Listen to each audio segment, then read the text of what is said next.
Hello and welcome to another episode of UMass Sports Weekly. I'm your host, Casey Johnson. We got a good show for you today. We're going to start off talking a little football, though. I'm with Tony Bolduc and Nick Canelas. So, guys, started off, good game on Sunday with the Pats and the Bills. You know, it's fun to watch. Pats, rough start, but came around like the Pats we know. Tony, was this game telling us more what the Pats are about, or is this more showing what the Bills are about? I think this was a Patriots taking over the game performance. Just after the second half, they made huge adjustments where Belichick obviously figured something out down the middle, I think, especially because Gronkowski and the run game was running right down the field, directly down.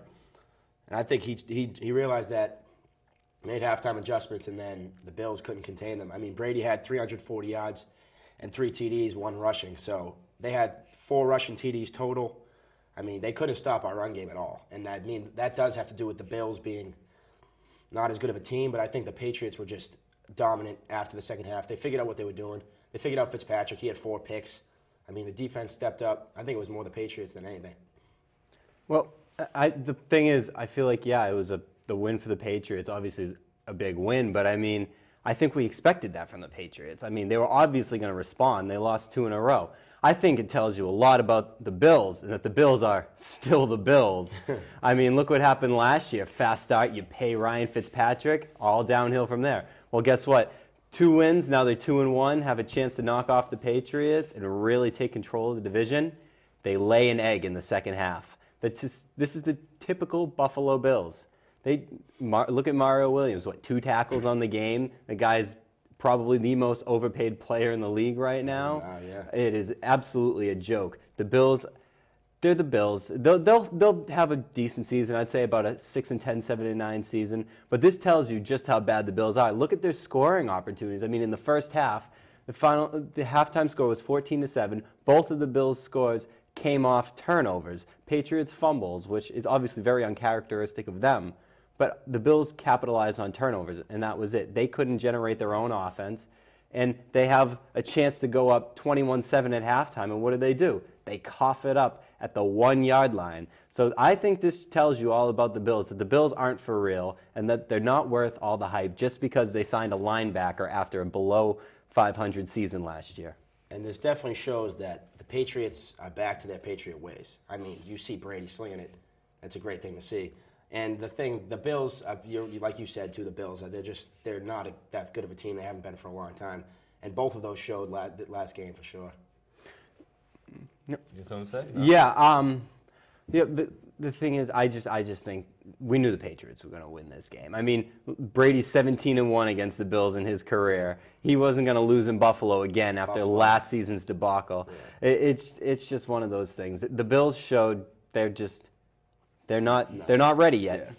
So it was a typical Patriots being relentless win, and the Bills just giving it away lost, basically. Yeah, I think they told the world that they're not here to stay. Yeah, definitely. Both was expected. Yeah, it went basically as we wanted it to go, as we expected it to go. Yes. So staying in the AFC East, one of everyone's favorite topics, and we're going to get right into it. 4th week. Hopefully we're one of the first ones. Hopefully one of the first ones talking about it. Sanchez and Tebow. It's fun to say. What do you guys think? Is it time for Tebow? Is it Tebow time? We're going to be on one knee pretty soon? It's Tebow time, I think it's Tebow time.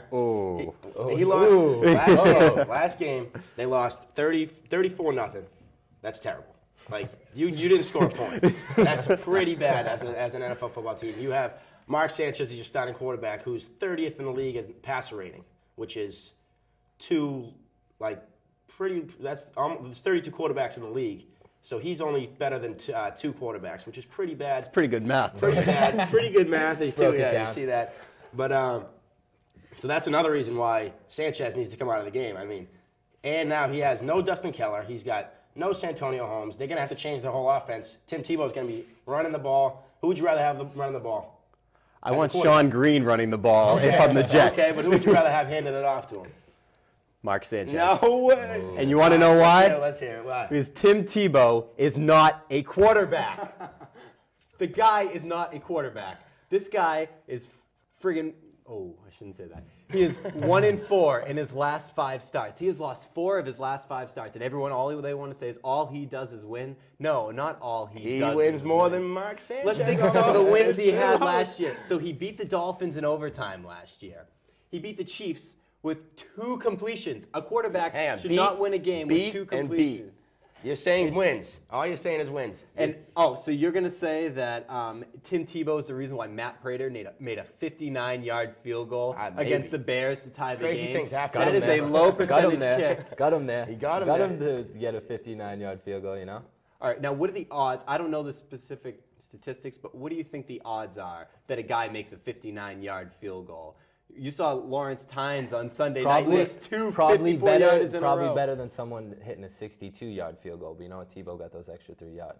Yeah. Hey, that's what I'm saying. In the Denver atmosphere, that little thin air. Don't blame it on Denver. Okay. We're going to get to the air quality now. But this guy cannot throw the ball. Mark Sanchez has gotten to the AFC. That I agree with, absolutely. Mark Sanchez has gone to the AFC Championship game twice.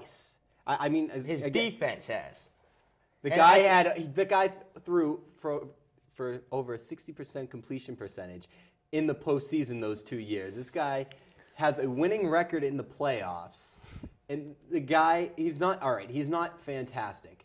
I don't think he's a great quarterback, but I don't think he's a horrible quarterback. And you know who I do think is a horrible quarterback? Tim Tebow. He cannot throw the football. He has not won his team a game. You see last year, though, he almost doesn't have to throw the football because the 12, 15 times he does throw the football, the defense is looking run, so he can throw it downfield to the no weapons that the Jets have. So it's going to be okay? Think about it. We're talking about the Jets right now. The Broncos have a better defense than the Jets do. That's no debate. The Broncos have a better offensive line than the Jets do. They have more options at running back because Sean Green is suddenly a shell of himself. It's just not a comparison. But I think the Broncos were a better Tim Tebow throwing the ball to Jeremy Curley as his #1 receiver is better than Tim Tebow running an option with Sean Green. 75% of the time. Teams are figuring out how to shut this down. Shut what down? Tebow? Yeah, the Tebow little option stuff. I haven't seen him Look what happened at the end of the year last year. Teams figured him out, and he lost 4 of his last 5 starts. Yeah, he got manhandled by the Patriots. Yeah, he lost the game to the Chiefs. I mean, he lost 3 in a row. Tell me that Steelers game, he did not put the team on his back. He played all right, but listen. All right, Listen to what I got to say, though. The Steelers did not take him seriously.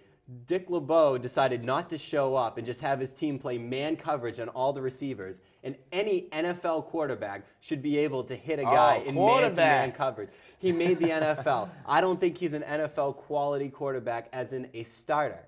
I think, to tell you the truth, though, what do the Jets have to lose? That's what I have to say. More games. More games, yeah. I mean, they put up a goose egg. I mean, it is the best defense in the league, but they're playing the Texans next week. How much better is that going to happen? I see Tim Tebow coming into the game next week when Mark Sanchez is down 24-0 to the Texans. I do think they're going to get killed by the Texans, but I don't think it's going to be Mark Sanchez's fault. And I don't think well, no, it probably will be Mark Sanchez's fault because he's not very good. But Tim Tebow would make it worse. Tim Tebow is not an accurate passer. This guy threw for, I believe, 46% completion percentage last year. That is less than half of his passes. And yet Good math again. We got a couple math wizards up on this table absolutely. Right here. You'd be impressed. Well, either way, whatever they do, something needs to happen in New York because Sanchez isn't looking great. Tebow hasn't looked great. I mean, he can win games, but like he said, he's not a passer, you know. So something needs to happen there, but we'll see. We'll see what happens with them. So now we're 4 weeks into the season. Got 3 undefeated teams left. We got the Cardinals, Texans, and Falcons, all undefeated. Who do you guys, Tony, I'll start with you. Who's your favorite team right now that's undefeated? Falcons. They have what I think is one of the best duos and wide receivers in the game with Julio Jones and Roddy White. And Matt Ryan's taken full advantage of that, as you can see.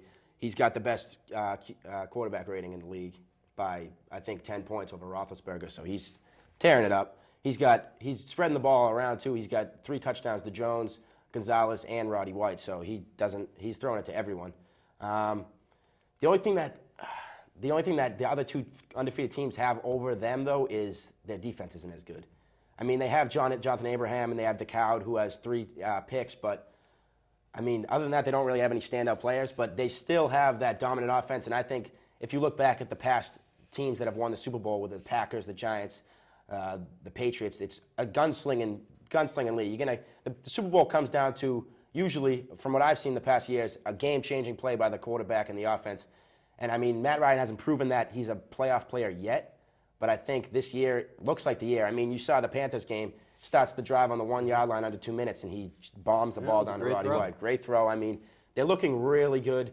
The only thing is their defense has a few question marks, but I think that by the end of the season, they'll have that all worked out, and they'll be front runner in the playoffs. I like your argument. I have to respectfully disagree with you. Unlike the Tim Tebow topic, I can respect your argument.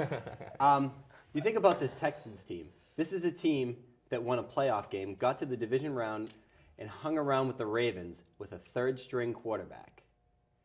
And now they have Matt Schaub, who is showing that he can hang around. I mean, granted, he hasn't shown he's done it in the playoffs either, because he really hasn't been given a chance. Matt Ryan is yet to win a playoff game, but he's actually gotten some opportunities, and he hasn't gotten it together. I mean, the only scoring the Falcons did in the playoff game against the Giants last year was a safety. Yeah. So, I mean, that doesn't really tell you much. But they have the best-rated defense in the league right now, and it's because they have balance on all phases in terms of the front seven and in the secondary. And I think that really, it tells you a lot about what this team does. I think they look like geniuses right now for not overpaying for Mario Williams, looking at how little he's done so far. Signing Foster, too, definitely. Oh, yeah. And, yeah, that's true, too. I mean, they have a pretty solid offense. Their offense is 14th in yards in the league right now, which is actually one ahead of the Falcons. But, again, they have a balanced attack, too. Matt Schaub has been pretty good. Andre Johnson is one of the most lethal wide receivers in the league.